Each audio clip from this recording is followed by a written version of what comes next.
माझे सर्व आपल्या नाशिकच्या बांधवांना, भगिनी, मातांना, युवकांना, सर्व धर्मीयांना विनंती आहे की आपण कृपया शांतता राखा। आपलं नाशिक अनेक गोष्टींमध्ये जागतिक स्तरावर पुढे येत आहे। जर नाशिकची प्रसिद्धी दंगलीचं शहर म्हणून जर व्हायला जर लागली तर ती प्रगती थांबेल।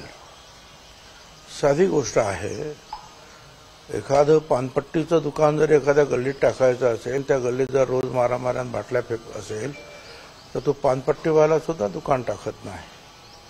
आणि मग अशा वेळेला जर काही चांगले लोक आपल्याकडे राहायला येतात, टुरिस्ट म्हणून येतात, शिक्षणासाठी मोठ्या प्रमाणावर आपल्याकडे शाळा कॉलेजेस उभे राहिलेले आहेत, तिथे मुलं येतात, हॉस्पिटल्स अतिशय चांगले आपल्याकडे आलेले आहेत, अनेक ठिकाणावरून मोठमोठ्या ऑपरेशनपासून लहान सहान आजारासाठी आपल्याकडे सगळे लोक येतात।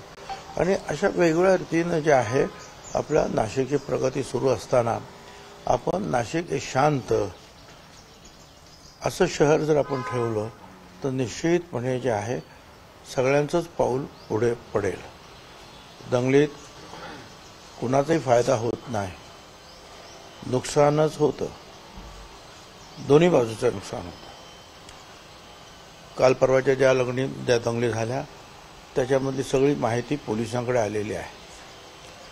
सीसीटीव्हीचं कव्हरेज सुद्धा पोलिसांना प्राप्त आहे। ज्यांनी कायदा हातात घेतला, आमचे काही पोलीस बांधव हे सुद्धा जखमी झाले, नागरिक सुद्धा जखमी झाले असतील, त्यांचं सुद्धा नुकसान झालं असेल, पण पोलिसांनी सुद्धा आपला जीव धोक्यात घालून ही दंगल जी आहे शमवलेली आहे। त्याच्याबद्दल मी पोलीस यंत्रणेला निश्चितपणे त्यांचं अभिनंदन करतो।